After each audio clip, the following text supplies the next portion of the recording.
Olá, boa noite a todos. Obrigado, Rafa, pela acolhida. Obrigado, Thiago, pela prece. Então, vamos conversar um pouquinho aqui sobre esse tema da noite de hoje, a persona e a nossa essência. Bom, pretendo abordar aqui, então, a definição de persona, que não é um conceito que nós, assim, costumamos ver na doutrina espírita, não é tão comum às pessoas. Vou falar um pouco sobre a sombra. Vou falar um pouco sobre a ânima e o ânimos, perdão, e sobre o self, a nossa essência propriamente dita. E aí, como é que nós conjugamos tudo isso? Como é que nós podemos olhar todo esse processo? Bom, indo ao início, né, o início da nossa evolução, nós ali, por força do princípio inteligente, começa a eclodir em cada um de nós o desenvolvimento da nossa consciência.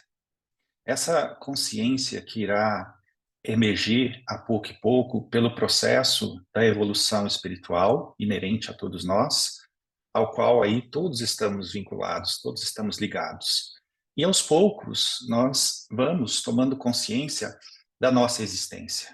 Quem somos, de onde viemos, para onde vamos e o que nos compõe. Então entendemos isso do ponto de vista espiritual e mais recentemente começamos a entender isso também do ponto de vista psicológico, que é um mundo praticamente inexplorado para muitos espíritas.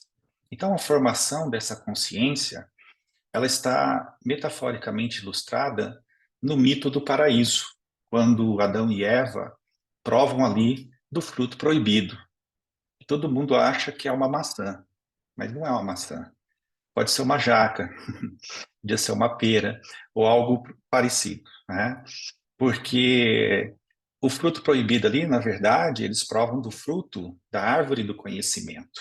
Então, olha que interessante isso. E eles são instigados ali pela serpente. De fato, muito curioso, é uma serpente que fala, né? Ela fala, e ela vai ali e induz quem ao erro, ao pecado? A Eva. Então, ela instiga a mulher a cometer ali aquele pecado. Mas também, olha só, a serpente é muito sagaz. Olha o argumento que a serpente usou. Ela disse: come que emagrece. Quem é que resiste a esse argumento? Qualquer um cai nessa tentação.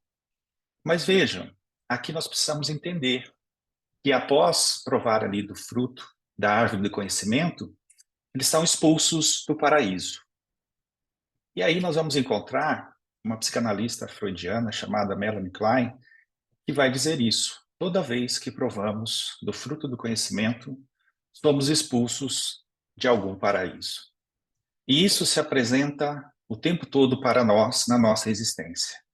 Quando somos bebês e temos ali o leite no peito, o colo quentinho, em algum momento nós vamos perder esse privilégio, né? E perderemos o nosso colo também.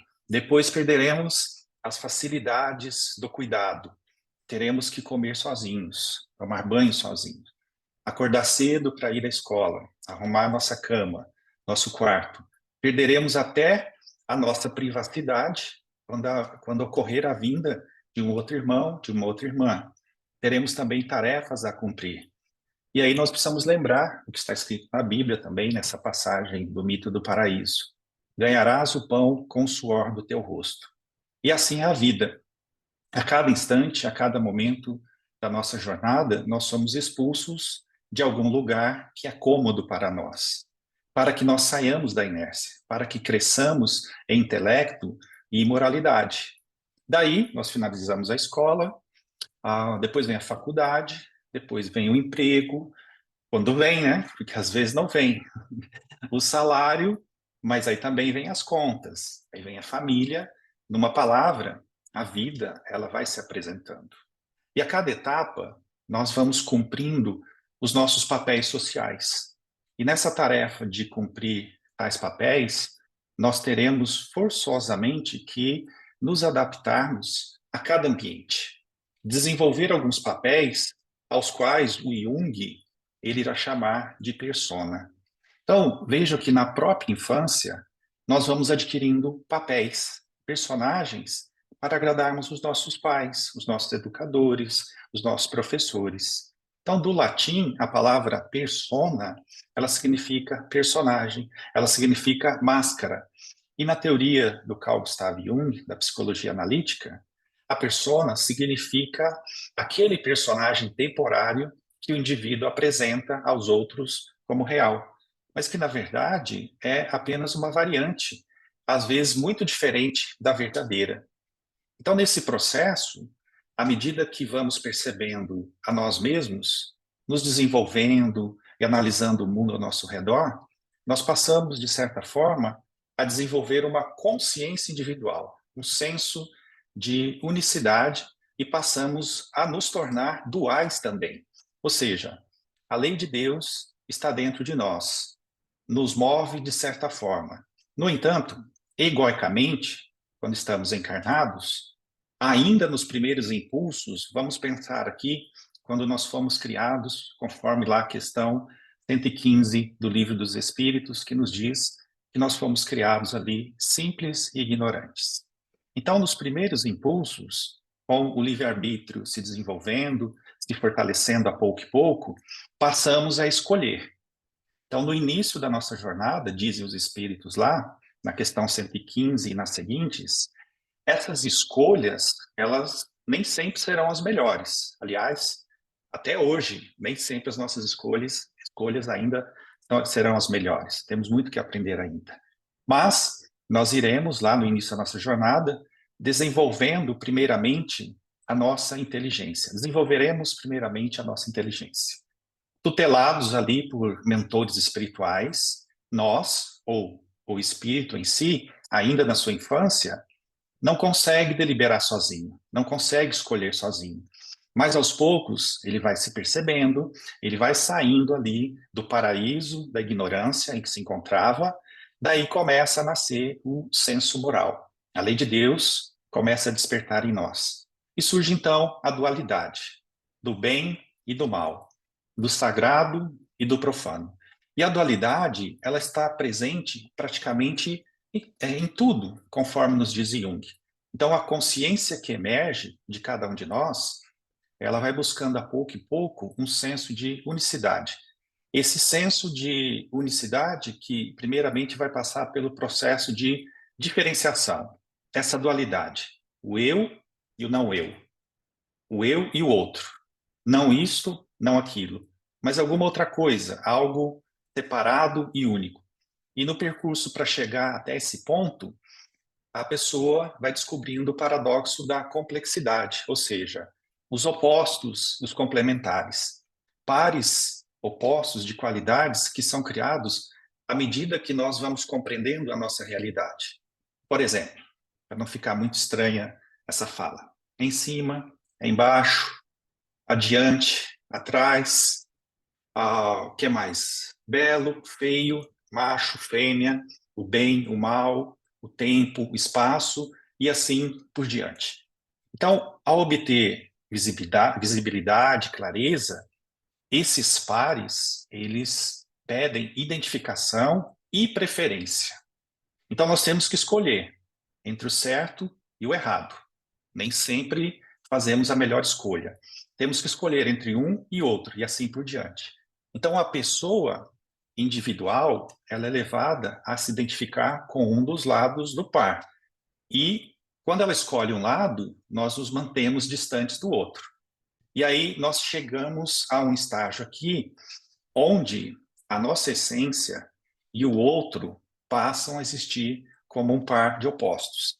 É assim que, à medida que nós nos desenvolvemos, a partir da nossa vida de relação, nós começamos a desenvolver personagens, um estado de identificação psicológica. E aí, uma personalidade, um caráter, eles passam a existir em nós. E aí surge a nossa persona psicossocial, que ela é marcada e assumida como uma forma de nos adaptarmos àquilo que é exigido de determinado ambiente cultural.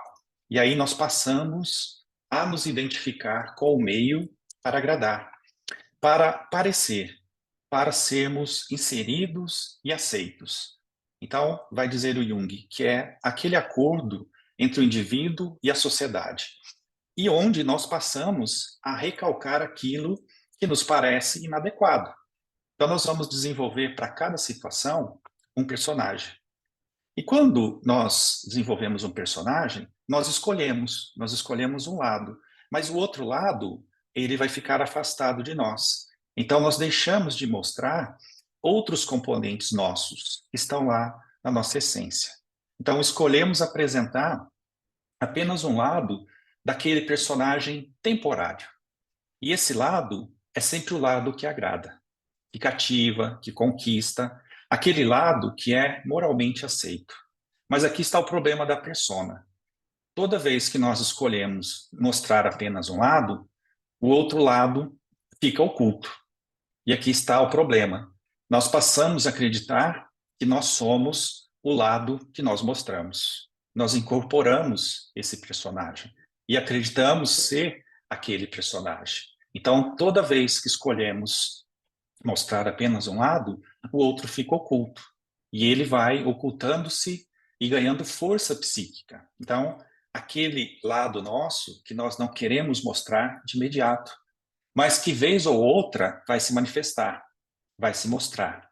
Aquele lado que mostramos, por exemplo, na nossa intimidade, mas que nós não mostramos no nosso emprego, no nosso trabalho ou na casa espírita. Então, vou dar um exemplo aqui bem simples, que eu acho que todo mundo aqui um dia na vida já passou, está passando ou irá passar. Imagine que você esteja conquistando alguém. Um namorado, uma paquera, um crush ou um ficante. Né? Então, imagine essa situação.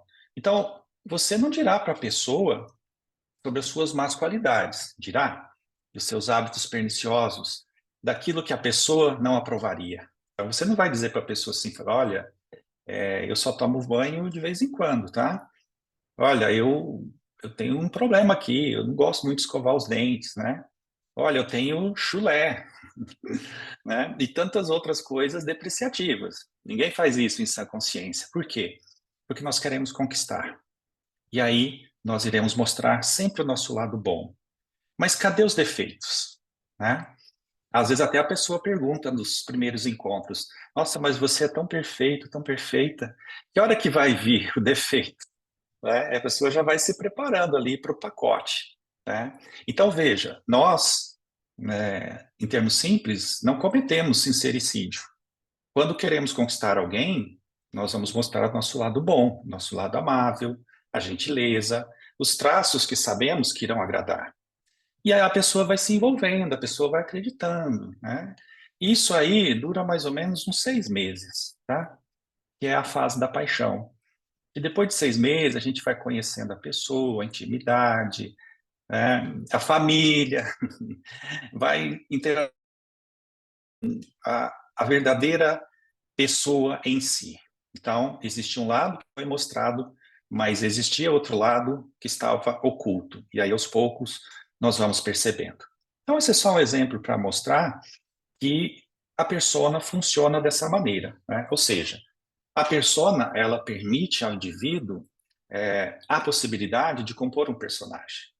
Então, é aquilo que é esperado socialmente da pessoa e como ela acredita que ela deva aparecer. Além de ser um acordo entre a pessoa e a sociedade, indica como ela tem que ser vista.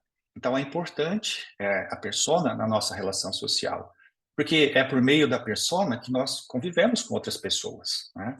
Então, tudo que nós fazemos voltado para o exterior está relacionado aqui ao arquétipo da persona, ou seja, um padrão de conduta relativo ao coletivo. E aí, nessa postura, vai aparecer em nós a maneira de nos vestirmos, as nossas marcas registradas e etc. Então, é a maneira que nós absorvemos a regra social e como nós lidamos com ela. Então, é a grande preocupação de querer mais parecer do que ser. Né? O Murray Stahl, que é um escritor analítico, ele escreve bastante sobre Jung, ele vai dizer o seguinte, ele diz assim, bom, com essa identidade humana, a nossa atitude psíquica coletiva ela assume uma voz. Então, por exemplo, quando alguém se torna um bom cidadão, um filho ou uma filha dedicados, um membro que é devotado à religiosidade, à igreja, à escola, ao Estado, um servidor de confiança, um marido, uma esposa, um pai, mãe, um profissional que tenha ética, as pessoas sentem que elas podem depositar confiança nessa pessoa. Nesse modo, dedicar-lhe ali os mais elevados sentimentos de estima. Então, pessoas assim, né, elas falam bem, elas falam com clareza, elas defendem os valores, elas defendem uma certa ética, elas vão falar pela comunidade, pelo país, pela igualdade social, mas nunca por elas mesmas. Por quê? Porque elas estão identificadas com uma ideia, elas estão identificadas com aquilo que é importante parecer. Então, nós vemos muito isso nos nossos políticos. Eles mexem diretamente com isso, né? E aí eles vão assumir essa persona.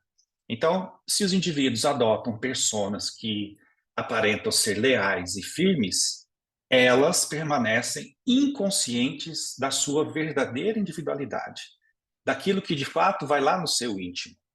E essa individualidade, ela fica ali escondida, desconhecida, ou seja, a essência, ela está lá oculta ainda para o indivíduo. E essas pessoas, elas se tornam meros porta-vozes para atitudes coletivas com as quais se identificam. Se identificam, mas não necessariamente possuem isso na sua essência.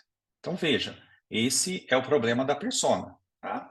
Então, veja, embora isso sirva ali para a pessoa até determinado ponto, porque as pessoas precisam se adaptar à sociedade, e porque essa persona, muito bem construída, é uma vantagem para os propósitos ali de sobrevivência do indivíduo e também para o seu sucesso social, tá? O que não é objetivo, né, da nossa reencarnação. Então as pessoas, elas ficam tentadas a se manterem ali naquele ponto.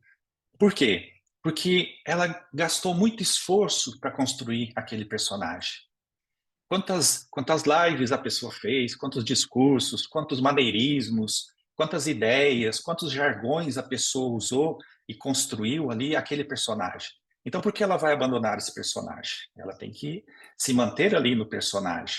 Então, a pessoa não quer sair daí. Por quê? Porque é uma persona que agrada, porque é cortês, porque é eficiente.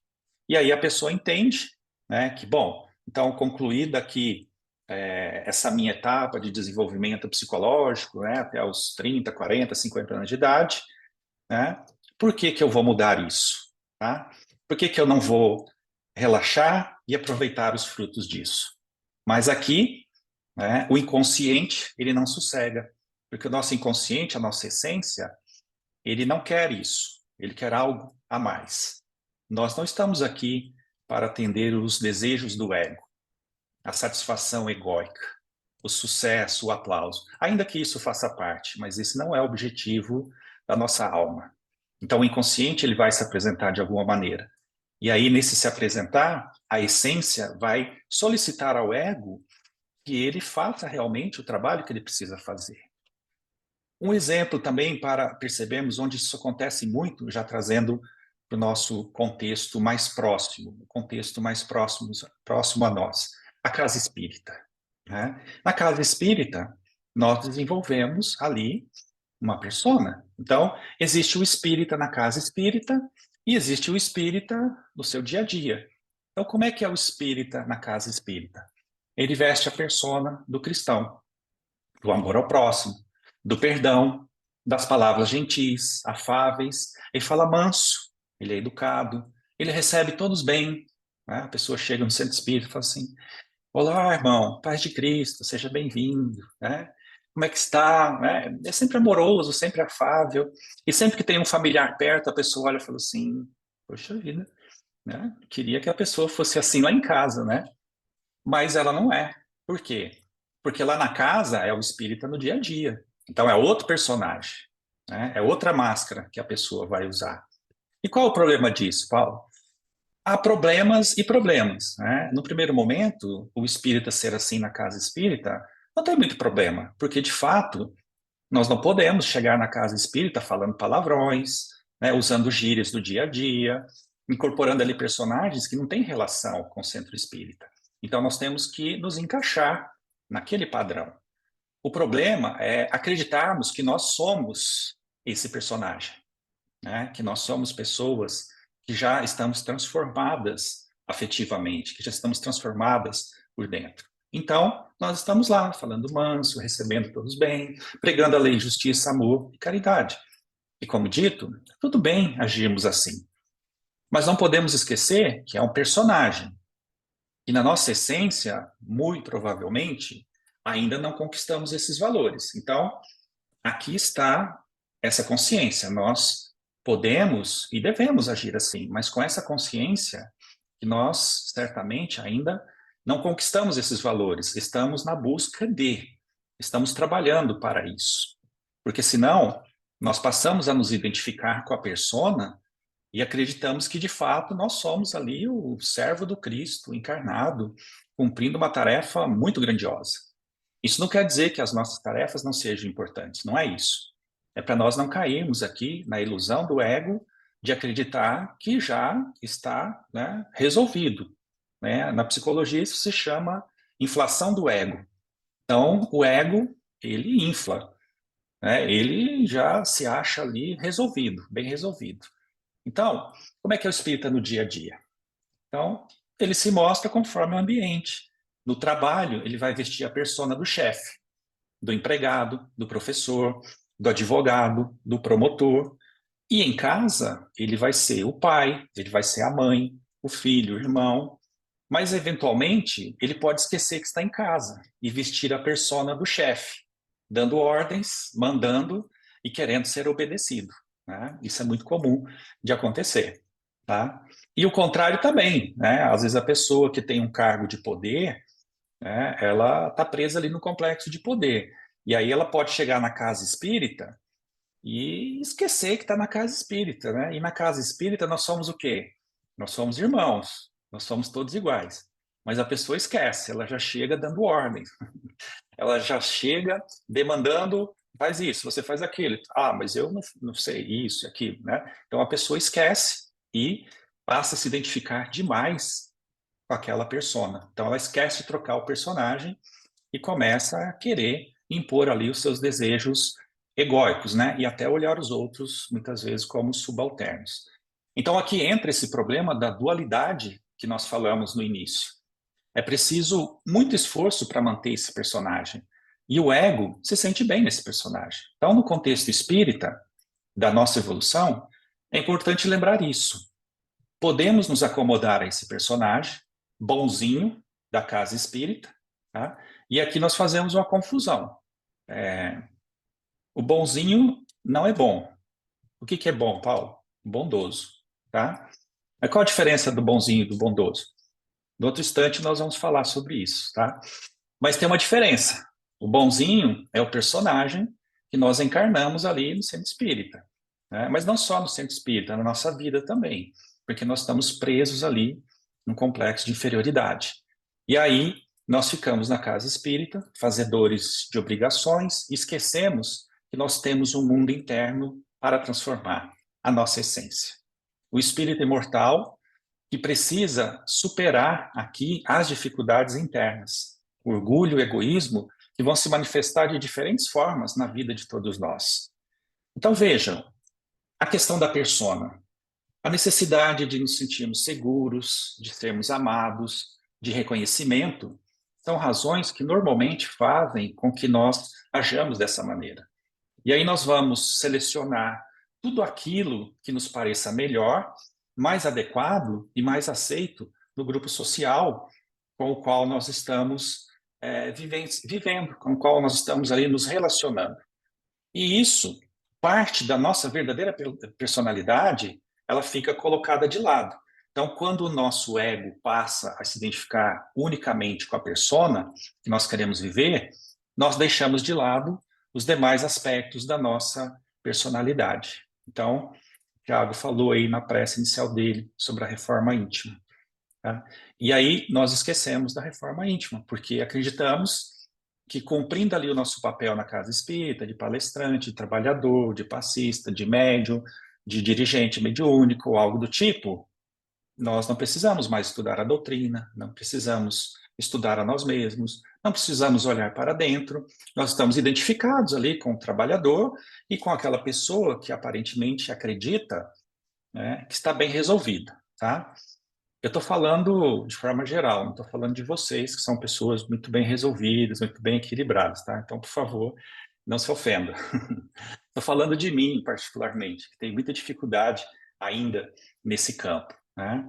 Então, veja que nós vamos nos tornando alheios à nossa real natureza, ou seja, a dualidade. Então, existe um eu que se mostra, mas existe um eu interior que também quer viver.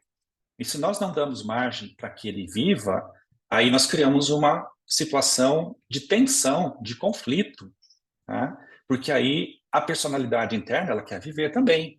E as partes que estão subdesenvolvidas da nossa personalidade, elas começam a incomodar, tá? Então, tudo aquilo que nós não queremos mostrar, nós recalcamos, nós jogamos lá para o inconsciente. E aí toda essa parte ruim que nós não queremos mostrar vai se acumulando e vai formando ali o que nós chamamos de sombra, o arquétipo da sombra. Então vejo que ao longo da nossa vida nós vamos adquirir diversas personas e está tudo bem, tá? Mas não podemos esquecer qual é o objetivo real da persona. É a convivência social para nos adequarmos. Então, por exemplo, nesse momento eu estou vestindo a persona do palestrante, né? Daquele que está fazendo a palestra. Mas quando eu acabar aqui, eu não posso sair aqui onde eu moro fazendo palestra espírita. Olha, senta aí que eu queria falar sobre a persona e a essência com você, né? Porque senão a gente enlouquece e as pessoas, olha, o que esse menino está falando aí, né? Então eu não posso chegar na faculdade, por exemplo, então vamos elevar o nosso pensamento a Jesus, agradecer pela nossa aula de hoje, né? Não é assim que se faz. Quem sabe um dia a gente possa fazer isso. Mas aí eu estou no personagem errado. Né? Esse personagem aí é do centro espírita, é do palestrante, é do fazedor de prece, é do médium, etc. Então não podemos confundir esses personagens. Temos que saber usar esses personagens e também olhar que aquela parte nossa que não é socialmente aceita, ou que eu entendo ser inapropriada, ou que eu nego em mim, que eu recalco, isso vai para um lugar, isso vai lá para a sombra, né? Então, as partes ruins que não mostramos na persona, nós jogamos para o inconsciente, e isso vai lá para a sombra. E aí nós vamos ter dificuldade com essa sombra. Por quê? Porque todos nós temos sombra, tá? Todo ego tem uma sombra. Então, o Murray Stein, no livro O Mapa da Alma, vai nos dizer isso. As pessoas não sabem que são tão egocêntricas e egoístas quanto na realidade elas são. E muitas vezes querem aparentar serem altruístas e serem ali totalmente equilibradas. Então nós escondemos essas coisas de nós. Então a sombra é isso, é esse lado negativo da nossa personalidade, as qualidades desagradáveis que o indivíduo quer esconder, o nosso lado inferior, a outra pessoa que está dentro de nós e que faz parte da nossa essência. Então o Jung vai dizer a sombra é tudo aquilo que o indivíduo ele não quer reconhecer ou admitir. Então, o ego ele não quer que aquilo faça parte, perdão, do seu caráter, da sua essência. No entanto, ela está lá. Em algum momento, ela vai se apresentar, né? E aí todos nós teremos essa sombra.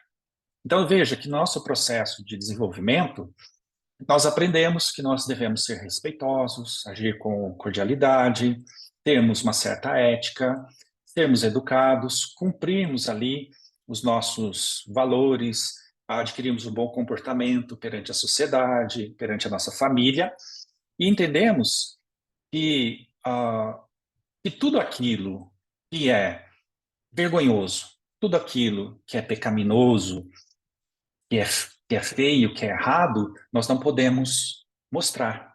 Muitas vezes o espírita aprende que ele não pode ter medo, que ele tem que ser corajoso, ou mesmo na vida de relação da família, que ficar triste, que ter raiva é algo ruim. E a gente estabelece uma relação muito ruim com as nossas emoções. A raiva, ela é uma emoção muito benéfica para todos nós, porque é uma energia de movimentação. Mas se a raiva está muito alta, claro, ela será destrutiva. Mas ter raiva não é algo ruim, né? Nós precisamos equilibrar isso.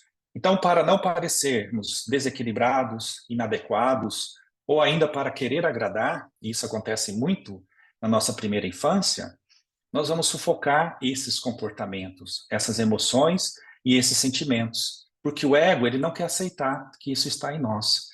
E aí nós já falamos aqui em outra palestra que o ego, ele vai tentar se proteger dessas coisas e ele vai usar alguns mecanismos de defesa para que ele não pareça ser tão inferior dessa maneira, né? E aí, claro, nós vamos adquirir comportamentos para tentar ludibriar aquilo que está na nossa essência. E o que está lá na nossa essência? Na sombra. Orgulho, que resulta na soberba, na vaidade, no melindre, na inveja, em traços narcisistas. Nós temos também o egoísmo, que é resultado aí dos ciúmes, do apego exagerado, muitas vezes da falta de empatia, de compaixão pelos outros, a crueldade, a mentira. Nós temos os nossos complexos. Todos os complexos estão ali na sombra. Nosso complexo de inferioridade, nosso complexo de poder, nosso complexo de rejeição, de abandono, de culpa e tantos outros. Mas aí nós não queremos olhar essas coisas. Nós adotamos uma persona onde nós iremos aparentar humildade, modéstia, desapego, empatia, compaixão, caridade, amor ao próximo, altruísmo, gratidão, segurança pessoal, equilíbrio emocional.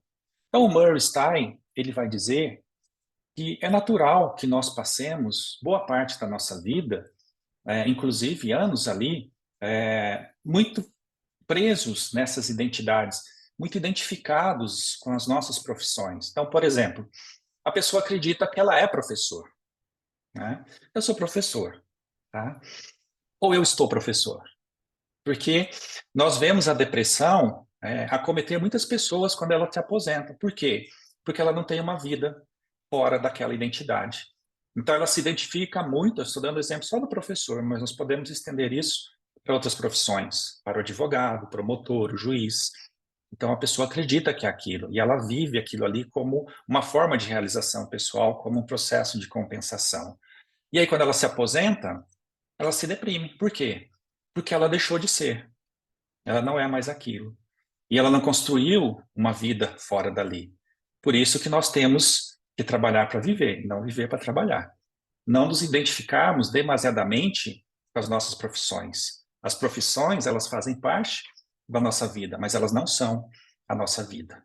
Tá? Então a pessoa se identifica com isso, que é chefe, que é juiz, que é advogado, incorpora os trejeitos da persona, se identifica demais com a persona. E isso reforça o aspecto da sombra. Mas à medida que nós vamos evoluindo, principalmente na segunda parte da nossa vida, nós começamos a ver com mais nitidez, e aí nós começamos a olhar e descobrir que nós possuímos um mundo interno. E é que esse mundo interno, ele é importante para o nosso crescimento. Ele é importante que nós olhemos para ele. É importante percebermos que existem conteúdos que foram negados em nós em favor de uma boa aparência, de uma boa conduta. Mas, afinal de contas, para onde que vai aquilo que nós negamos em nós? Vai lá, para a sombra. E quando nós damos conta que essa parte existe e ela faz parte de nós passamos a olhar diferente. Opa, então peraí, tem outra parte dentro de mim que eu não conhecia e que eu preciso olhar? Sim. Aí passamos a olhar para a nossa essência. Passamos a olhar não apenas os conteúdos reprimidos e negados, mas também a perceber ali potenciais que ficaram reprimidos, que não foram olhados, e esperam o momento certo para eclodir. Muitas pessoas têm medo de falar em público, elas congelam, mas em dado momento, elas podem trazer esse conteúdo à tona, se encararem o medo e perceberem que esse medo de serem expostas é um medo egóico. Pode-se descobrir excelentes oradores, palestrantes motivacionais, etc. Por exemplo, se nesse momento agora da palestra, eu pedisse a alguém aqui, nomeasse alguém e falasse, olha, eu gostaria que você fizesse a prece final aqui. Talvez, possivelmente, a internet dessa pessoa caia até o fim da palestra. Ou aconteça algum problema. Por quê? Porque a pessoa é tomada de um pavor, de um medo. Como assim? Está sendo gravado e eu vou ter que fazer a prece? Mas se as pessoas descobrirem que eu não sei fazer prece? E aí o medo vai tomando conta dessa pessoa, né? Talvez a pessoa comece a tremer, sentir um medo terrível, porque vai se expor. Outras até gostarão, falam assim, nossa, eu quero, realmente, se sentirão felizes em encerrar a palestra com uma prece. Mas, muito provavelmente, a maioria, né, ficará ali com certo receio. Porque agora esse lado nosso interno se apresenta, o medo egóico, o medo do que vão pensar da gente. E se eu falhar? Mas e se eu não agradar? E são tantas questões internas que nós procuramos fugir e não olhar. Então, isso que estamos refletindo significa, sobretudo, integração da nossa sombra e percepção ampliada de nós mesmos, ou seja, constatar e reconhecer as limitações da nossa essência, dos nossos próprios defeitos, mas também perceber que existem características favoráveis dentro de nós que de quando em quando elas vão se manifestar, os insights, as intuições, as inspirações, aqueles momentos onde a gente, nossa, eu tive uma ideia, olha que coisa interessante que me surgiu agora. Então, na medida em que a pessoa vai se libertando das identidades induzidas pela persona, ela começa também a se livrar dos padrões do seu passado. Como diria Freud, fazemos o que nos é familiar. Nós repetimos aquilo que aprendemos, porque nós não sabemos fazer diferente. Então, aqui está o nosso desafio. É por isso que muitas pessoas, elas dão aquilo que receberam. E outras nunca darão nada, porque muitas vezes elas foram castradas afetivamente, têm traumas afetivos. Essa é uma questão importante abordada aqui na prática terapêutica. O que eu faço com aquilo que me fizeram? Então, não importa o que fizeram de mim, importa o que eu faço com aquilo que fizeram de mim ou para mim. Então, nós precisamos, em algum momento, tomar consciência disso e, aos poucos, irmos mudando o nosso padrão de repetição. Cabe a nós quebrar esse padrão. Por isso que a reencarnação é importante. É aprendizado, é reeducação. Não é mudar porque falaram para mudar, mas mudar por perceber que esse padrão ele não corresponde mais a quem nós gostaríamos de ser. Porque nós, muitas vezes, estamos presos a uma ideia afetiva que não foi boa. Então, isso significa integração da sombra, percepção ampliada de nós mesmos. Então, à medida que vamos nos libertando, compreendendo isso, nós vamos fazendo o nosso processo de evolução. Então, vejo que essas identidades são formações que estão aí esculpidas no nosso inconsciente devido à nossa história longa, complicada, de muitas reencarnações, e a adesão da nossa personalidade quando reencarnamos, né, ficamos muito presos às coisas da matéria, ficamos muito presos ao ego. E isso impede o nosso crescimento e uma visão mais ampla da vida, principalmente de quem nós somos. Então, a pessoa, ela vai começando a olhar para dentro e vai percebendo os seus limites imediatos, que ela já não projeta mais tanto nos outros, e assim vai se tornando alguém melhor consigo mesmo, com uma capacidade de agir melhor perante a vida. Então a pessoa entende, por exemplo, no caso do bonzinho que eu comentei, que ela pode dizer sim, mas ela pode dizer não também, com mais certeza, com mais clareza. Ela passa a entender que está tudo bem se ela falar não para os outros. Isso não é egoísmo. Isso não fará com que os outros gostem mais ou menos dela. Porque o importante não é que os outros gostem da gente. O importante é que nós gostemos de nós sem ferirmos aos outros. Então, aprendemos a nos posicionar mais amorosamente conosco, perante a vida. Perceber que nós não precisamos ser amados, que o importante é nos amarmos. Porque quando queremos ser amados, estamos presos na infância psicológica, em complexos afetivos. E aí precisamos, a pouco e pouco, entender a máxima que nos foi apresentada por Jesus, que estava lá no Velho Testamento. Amar a Deus e ao próximo como a ti mesmo. E aqui nós nos perdemos um pouco, pois aprendemos que temos que amar ao próximo por decreto. e a Deus porque Ele é amor. Mas nós temos muita dificuldade em entender isso. Por isso, a proposta de Joana de Ângeles é entender essas questões. O objetivo da nossa existência é que aprendamos a nos amar, a cuidar de nós mesmos. Isso não é egoísmo, isso é auto-amor. O auto-amor, ele é o resultado do processo contínuo de olharmos para dentro, da nossa essência, e percebemos as nossas dificuldades para que possamos acolher esse outro lado nosso, tão desconhecido de nós mesmos, esclarecendo melhor esse ponto. O auto-amor, ele é o resultado do nosso aprimoramento interno, que é feito por meio do autoconhecimento. Então, conhecendo a nós mesmos, nós iremos, a pouco e pouco, nos amando, fazendo eclodir em nós a essência divina, o Cristo interno, como Jung chamava, a Imago Dei. Em outras palavras, nós iremos acessando aos pouquinhos o reino de Deus dentro de nós. E aí, quando fazemos isso, agora sim, o amor ao próximo, ele surge como uma consequência. Porque nós percebemos no outro o irmão de caminhada. Não julgamos, não nos magoamos e, portanto, não temos necessidade de perdoar. Porque só perdoa quem se magoa. E aí, se nós cortamos na raiz a questão do perdão, não precisamos perdoar. Por quê? Porque não ficamos magoados. Aquilo não nos fere, aquilo não nos pega. Né? Então, vejamos como é fantástico esse processo. É mais lógico que assim seja. E não nos perdemos em confusões evangélicas do tipo, dois pontos. Amai vossos inimigos, bendizei os que vos maldizem, fazei o bem aos que vos odeiam, e orai por aqueles que vos maltratam e vos perseguem. Eu tenho certeza que vocês fazem isso todo dia, com muito amor no coração. Não fazemos? E se não fazemos, por que não fazemos? É tão fácil, é tão simples, está lá, essa proposta para nós. Né? Então, se nós não entendemos esse processo de nos amarmos pelo autoconhecimento, nós vamos fazer essas coisas porque estão mandando. Então, essa proposta parece muito difícil se tentarmos fazer de fora para dentro. Ou seja, engolir essas palavras e tentar mudar o nosso comportamento sem antes mudar a nossa essência.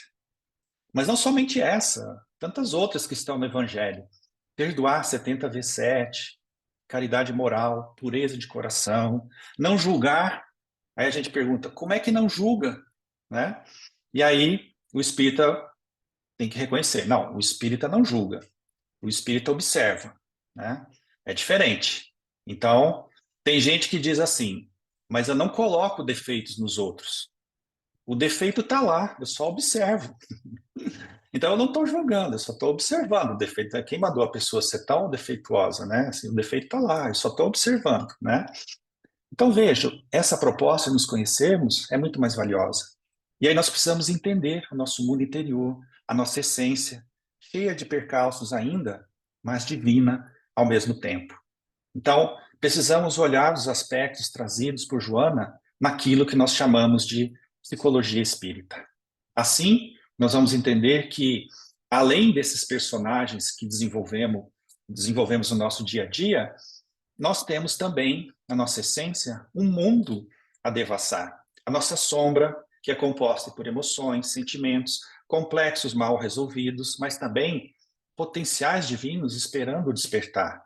E aí nós temos também, em nível mais profundo, os complexos relativos ao nosso masculino e ao nosso feminino, a ânima e o ânimos. A ânima está relacionada, né? A ânima é aquele princípio psíquico lá feminino que está no homem, né? A outra polaridade presente dentro de nós, e a ânima, que é essa instância psíquica feminina no homem, está relacionada a todas as experiências que nós tivemos com o feminino ao longo das nossas reencarnações.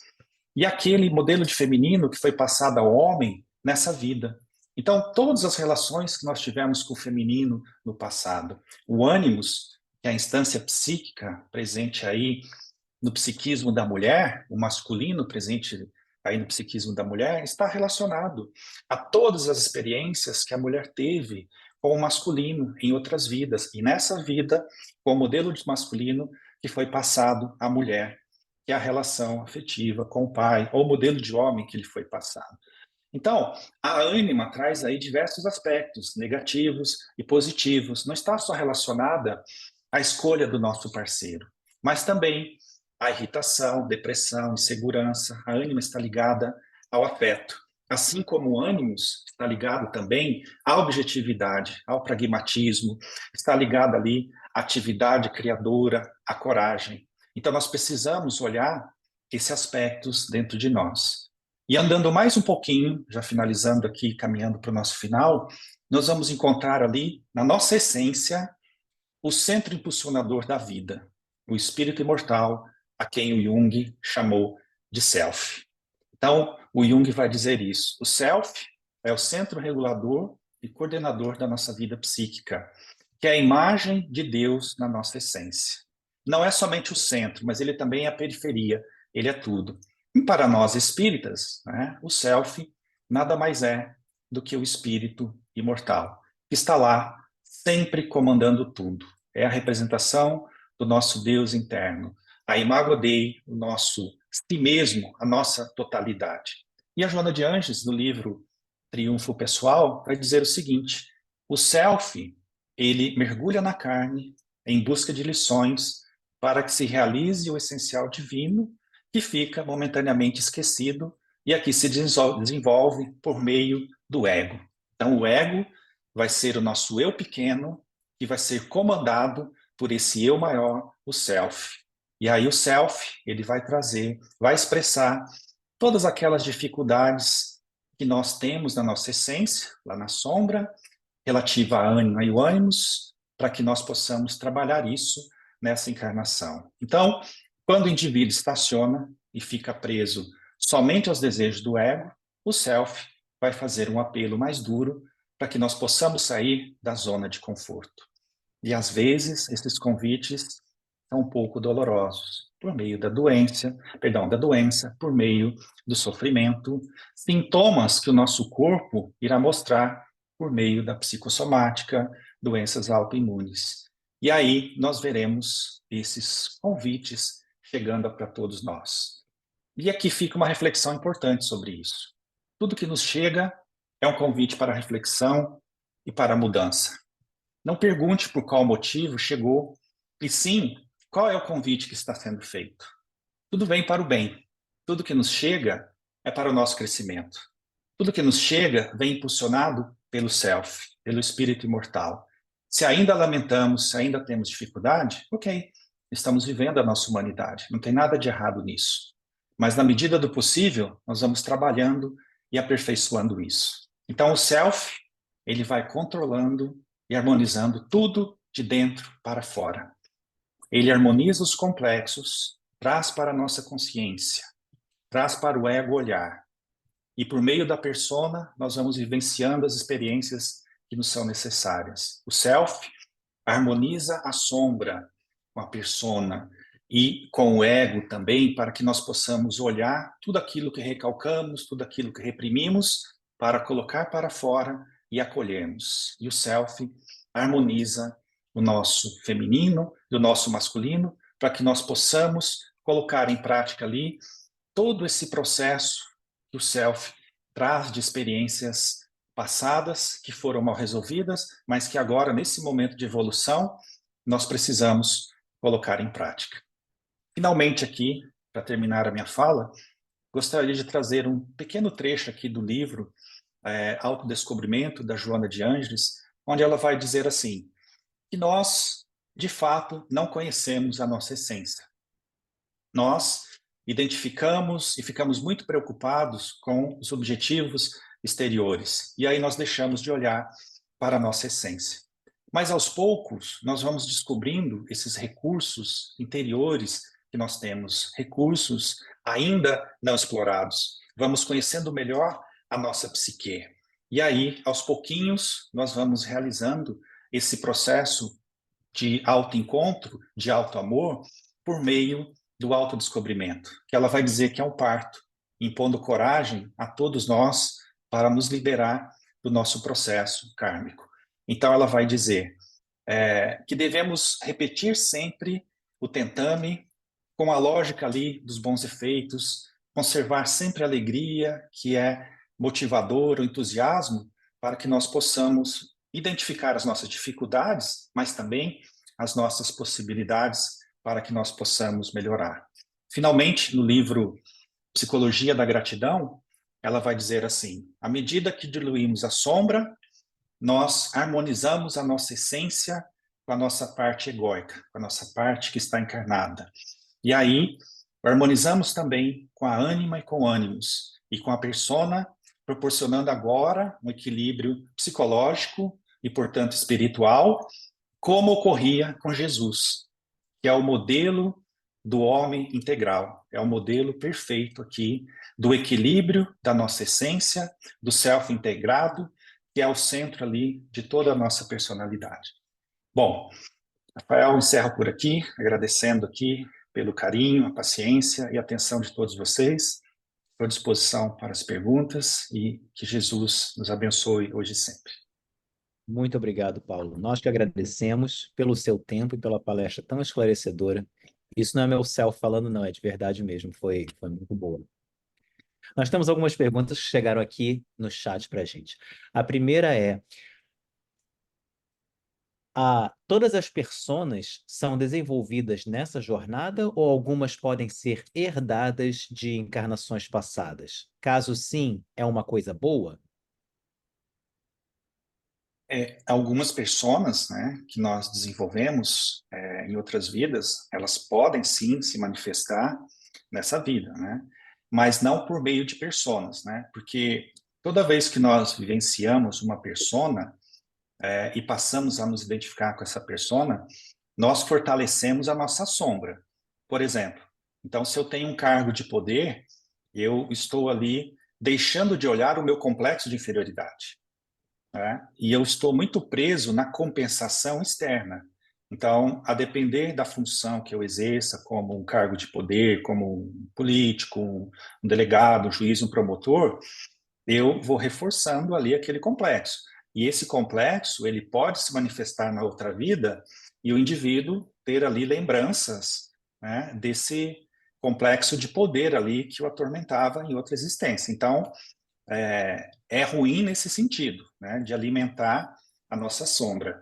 E é bom no sentido de aprendermos, né, tudo que essa profissão ela nos proporciona. Então, sabemos que dentro de determinadas profissões, de determinados personagens que nós vamos atuar na nossa vida, nós teremos experiências muito boas, né, se soubermos aproveitar ali. Aprenderemos muitas coisas. Mas é importante olhar esse lado aí, que geralmente fica reprimido, que geralmente fica recalcado, que a gente tem dificuldade de olhar. E por que temos dificuldade de olhar? Porque nós não sabemos, né, Rafa? Mas quando a gente começa a saber dessas coisas, é aquilo que falamos no início, né? Então nós não podemos mais alegar ignorância. O que está escrito na doutrina, né? Muito se pedirá a quem muito recebeu. Então, nós, como espíritas hoje, não podemos alegar que nós, não sabia disso aqui, mas eu não sabia que tinha muitas vidas, mas eu não sabia que tinha obsessão, que tinha isso e aquilo. Então, eu posso até falar assim, olha, eu até sabia, mas eu não dou conta, não dei conta. Aí, eu acho que é mais honesto, né, conosco do que ficarmos caindo em racionalizações, né? Não, mas veja, o centro espírita que eu frequentava, ele não ensinava essas coisas, então não podem me culpar por isso, né? Nós geralmente fazemos assim, enfim, mas eu acho que o direcionamento da pergunta é mais ou menos nesse sentido aí, Rafa. Tá ótimo. Nós temos umas 3 perguntas aqui que a gente vai tentar fazer ainda devido ao horário. Uma é do Tiago. Ele fala que passei anos criando um personagem exclusivo para o ambiente de trabalho, muito distante da minha essência. Era sempre uma versão mais conservadora do meu ego, porém com 360 graus de alerta para não ser prejudicado pelo próximo. Hoje consigo ser mais fiel com a minha essência dentro do trabalho, mas nunca 100%. Por que temos dificuldade em diluir 100% da nossa essência dentro da persona criada nos locais de trabalho?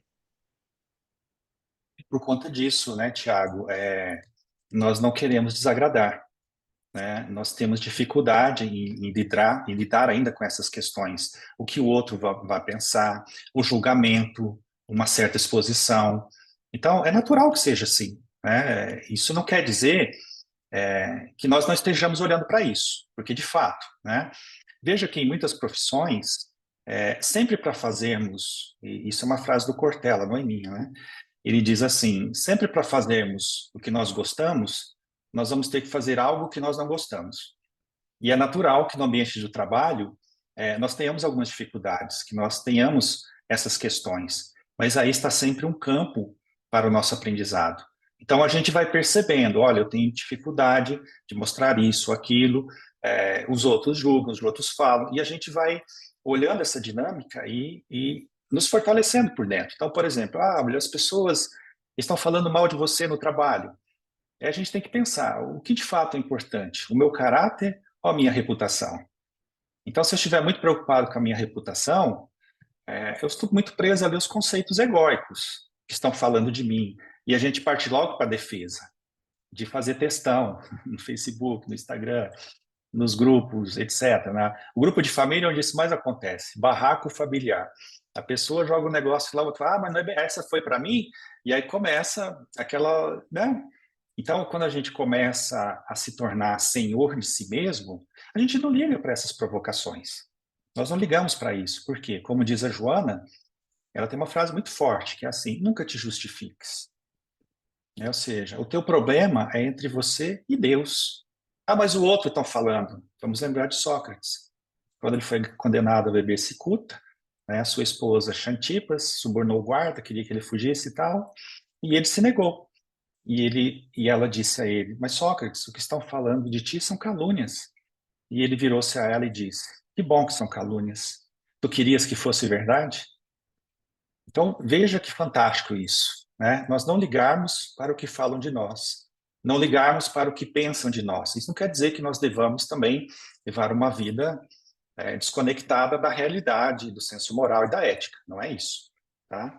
Mas se tivermos ali com a nossa consciência tranquila, pelo dever cumprido, isso é aquilo que a Joana nos diz. Todo aquele que segue o Cristo está imbuído ali da sua transformação, vai ter que enfrentar o escárnio, a calúnia, a difamação.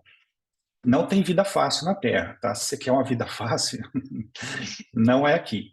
Né? Nós somos desafiados o tempo todo, né? Então, essa temática do trabalho funciona assim mesmo, Thiago. Né? Mas o mais importante é isso que falamos. Eu estou consciente que eu tenho uma persona, mas eu tenho também a minha essência. E que eu vou mostrar no meu trabalho aquilo que é necessário. Assim como no centro espírita, eu vou agir conforme a minha persona. Eu não preciso ir lá na frente e falar assim: olha, eu queria falar aqui que eu ouvi a palestra do Paulo hoje e que eu sou inferior, eu sou orgulhoso, eu sou egoísta, eu sou mesquinho, eu sou mentiroso. Não é para fazer isso. Não é para fazer propaganda da nossa inferioridade, tá? Mas é para ter consciência de que aquele personagem que eu estou é para viver naquele ambiente, mas que eu tenho as minhas encrencas internas e que eu tenho que olhá-las e trabalhá-las. E às vezes o trabalho serve ali como um local de aperfeiçoamento para isso, assim como o centro espírita, né? Muito bem. Eu vou fazer uma pergunta da Jupira rapidinho, e aí depois a gente abre o microfone para a Gil, que quer fazer uma pergunta também. A Jupira pergunta: observar o defeito do outro sem falar ou tomar atitudes para agredir não será uma forma de corrigir o nosso defeito? Sim, sem dúvida, né? É, como diz o ditado, né? Elogia em público e corrige em particular. Mas como diz o São Luís, lá no capítulo 10 do Evangelho, né? Quando ele vai falar sobre o perdão, ele vai nos dizer isso, né? Muitas vezes, se o defeito do outro não causa mal a ninguém, nós devemos deixar, né? E olharmos para nós e nos fazermos essa pergunta: será que eu tenho isso? Será que eu tenho essa dificuldade? Então veja como a questão do autoconhecimento ela nos leva a isso. Quando a gente começa a se conhecer, eu falei brincando, mas é verdade, né? O espírita ele passa só a observar o comportamento dos outros, ele não julga, porque ele sabe que o outro tem dificuldade, da mesma forma que nós temos as nossas. Então ele olha, observa e pensa, né? Será que eu tenho isso? Será que eu faço isso? Então a gente começa a tornar impessoal as coisas. Então não foi o Rafa, não foi o Thiago, não foi a Ângela, não foi a Iris, nem a Gil, nem a Adriana, né? É o fato em si, não importa quem fez. Aí eu olho e percebo, será que eu faço isso? Será que eu tenho isso? E não julgo o outro. Eu começo a fazer essa reflexão em mim, né? E aí está o verdadeiro sentido do autoconhecimento, de aplicar aquilo que eu percebo ao meu redor em mim, para a minha transformação, né? É isso mesmo, né, Rafa? Excelente. Então, para terminar, Gil, abre o microfone e pode fazer sua pergunta. Obrigada, Rafa. E eu nem sei se eu tenho mais pergunta, é mais um elogio, um agradecimento de alma, né? Porque eu sou muito expressiva. O que é bom eu sei apreciar, o que é ruim eu jogo fora. Eu estou impressionada com a vossa capacidade de síntese. Você fez aí uma síntese de quase toda a psicologia junguiana, assim, dentro do que eu sei. E eu ri, porque eu fiz risoterapia, né? Quando você começou a falar de conquista, sua palestra descobri o que eu vi fazer na Europa, né? Foi buscar o que eu achava que gente de olho azul era anjo, né? Aí não é, está encarnado, não é, desencarnado não é. Ah, E quando eu falei, quando ele trouxe espiritismo, eu falei, esse homem, esse cabra, com todo respeito, é corajoso demais. Aí eu falei, agora eu fiquei séria. Era a questão, mas eu penso que você acabou falando, é a questão da projeção. A questão da Jupira também já me respondeu, né? Persona, essência e projeção. Porque eu, antigamente, pensava, persona era sinônimo de personalidade. Depois, com um pouco de estudo, aí eu vi que comecei a entender, eu acho que erradamente, que eu não sei, persona é a personalidade falsificada, né, de forma falsa. Porque na psicologia aí vem caráter, vem essas coisas, né, que ao mesmo tempo é uma coisa só, não é só. Eu preciso hum, estudar. Eu preciso muito saber o que é projeção, preciso de material, exato. poder passar para o Rafa, passar para mim. Muitíssimo obrigada. Eu, graças a Deus, estou em vantagem com vocês aí, viu? Me permito dizer, porque se eu tivesse que dormir depois dessa live, não conseguiria. Estou aqui acesa. Obrigada, Deus proteja. Está tudo Eu que certo. agradeço, Gil. Muito obrigado, muito obrigado. Né? Aliás, tem uma palestra aqui, né, Rafa? Eu acho que eu fiz aqui, né? Sobre o ego e os mecanismos de defesa, viu, Gil? Lá eu falo bastante sobre a projeção da sombra também, né? Que é o principal mecanismo aí de defesa do ego, né? E responde aí também o comentário que a Verônica colocou aí, né? Quando olhamos o outro como espelho, né? Nós paramos de julgar. Então, é por aí, né? A gente precisa olhar essas coisas internas para a gente ter um caminho mais fácil, né? É mais fácil começar de dentro para fora do que de fora para dentro. Excelente, Paulo. Mais uma vez, o nosso muitíssimo obrigado pelas suas palavras, pelo seu tempo, por aceitar o nosso convite. Estamos sempre muito felizes de tê-los aqui conosco de coração. E em nome do Blossom, gostaria de agradecer pelo seu tempo. Então, agora para terminar, como de costume, se você puder fazer suas considerações finais, se você tiver alguma, e fazer nossa prece de encerramento, nós seremos muito gratos. Assim, Rafa, obrigado. Eu primeiro agradeço, como sempre, né, pelo convite aqui. Estou à disposição para incomodá-lo sempre que possível, né? E, como eu disse, né, esses conceitos aí da psicologia espírita, né, estão aí na obra da Joana de Ângeles, né? Quem quiser dar uma olhada aí no livro, né, é, do Stein, que eu falei, né? Então, o mapa da alma, né? Tem em inglês, inclusive, é bem interessante. E também aí nos livros da psicologia espírita, da série psicológica da Joana, né? Que aos poucos nós iremos incorporando esses conceitos na doutrina espírita para que a gente se conheça, né? Do ponto de vista espiritual, que inclui aí os aspectos psicológicos, né? Então, como disse a Gil aí, espero que vocês fiquem com dúvidas, durmam com esse barulho, para a gente continuar refletindo sobre isso.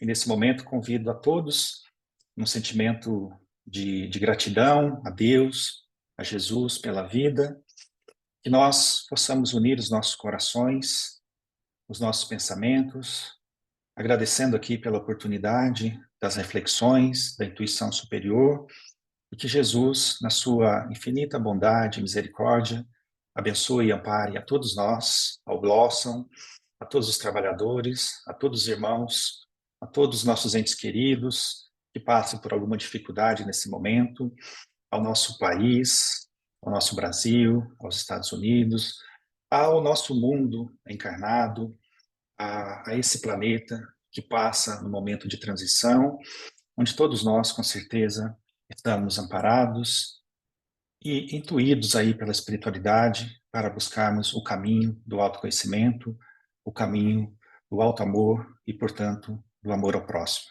Amado Mestre, obrigado por tudo que nos concede, pela doutrina que esclarece e consola os nossos corações, a nossa mente, para a compreensão da nossa vida. Sê conosco, Mestre, hoje e sempre.